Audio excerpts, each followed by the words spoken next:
Open terrain is where most men make their biggest mistake. They assume concealment only exists in forests, cities, or broken ground. But history proves otherwise.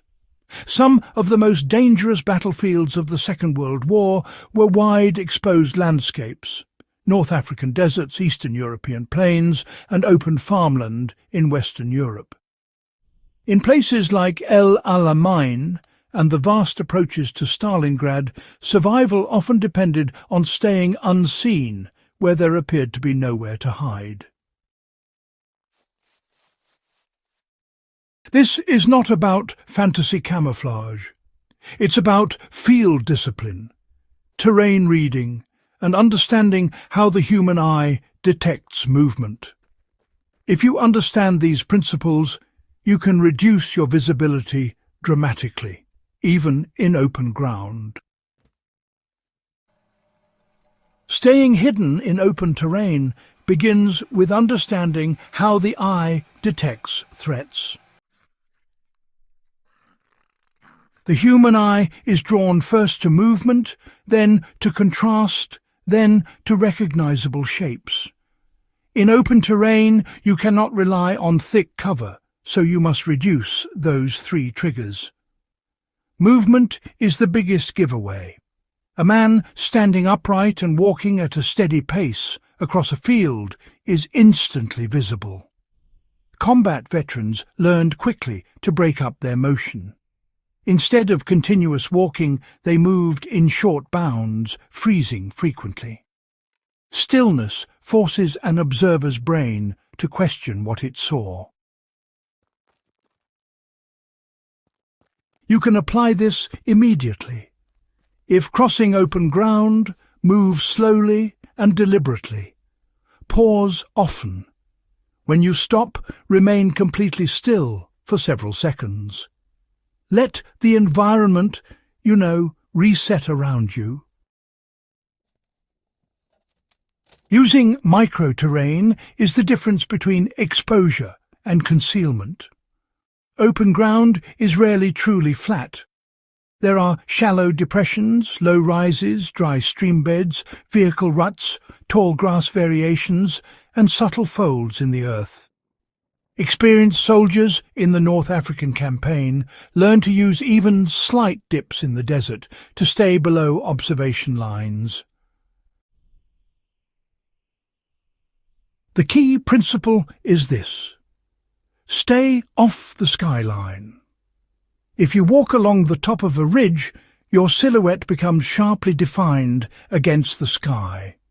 Instead, move along the military crest, just below the top, where the ridge hides your outline. When crossing fields or plains, you should scan ahead for the smallest terrain irregularities. Even a shallow ditch, say only about 12 inches deep, can significantly reduce your profile when crouched.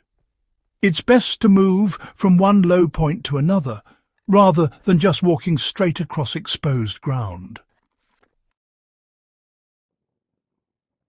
Controlling your silhouette, keeps you from becoming a target. The upright human shape is instantly recognizable.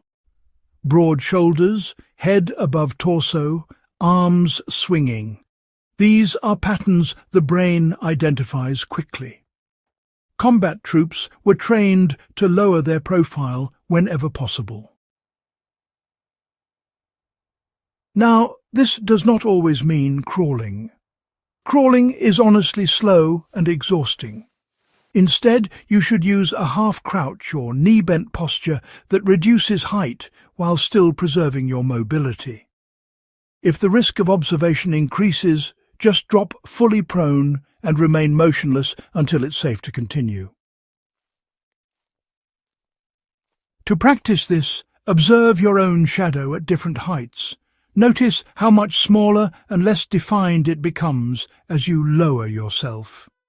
That visual reduction translates directly to reduced detection at distance. Color and contrast must match the environment precisely. In open terrain, contrast stands out more than colour alone. Dark clothing against pale sand or light clothing against dark soil creates immediate visibility. Soldiers operating near El Alamein adapted gear and dusted uniforms to blend with local tones. The principle is simple. Match the dominant tone of the terrain. In dry grassland, muted tan and faded green outperform dark forest camouflage. In dusty plains, reduce shine and eliminate bright surfaces. Modern application is straightforward. Avoid pure black clothing in natural environments. Black rarely occurs in nature and creates strong outlines. Choose earth tones consistent with your surroundings.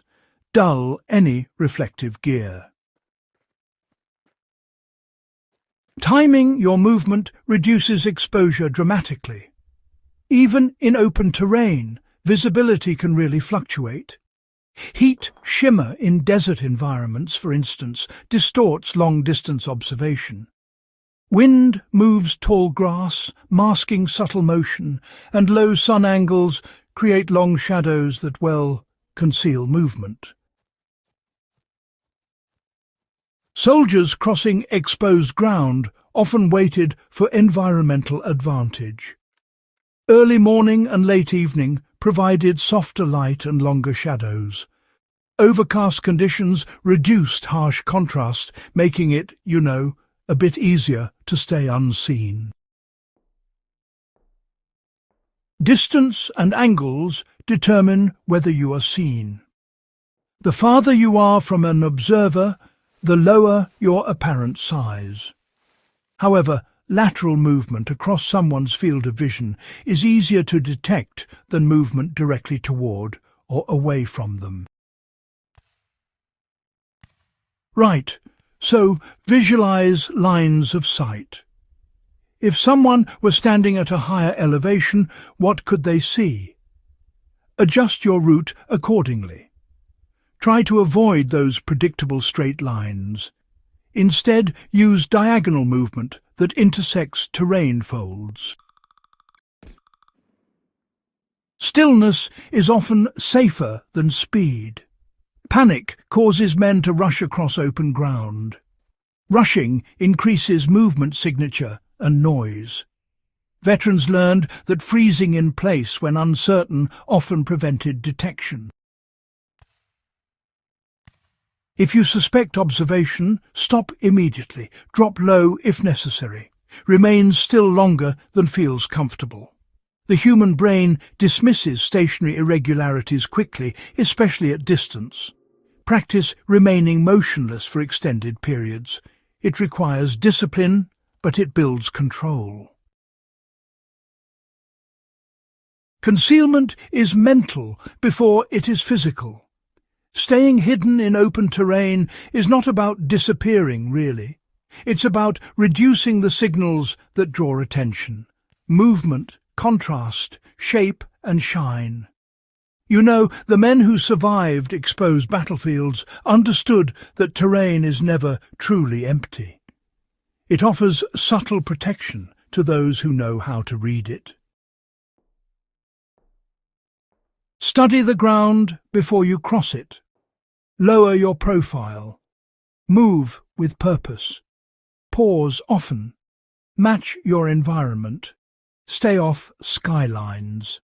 Use angles intelligently. These are not complicated techniques, not at all. They are disciplined habits refined under real conditions where mistakes were final. If you value serious fieldcraft, practical military history and timeless survival knowledge, subscribe to the channel and share this with someone who respects old-school skills. The fundamentals that kept men alive in open battlefields, they still matter today.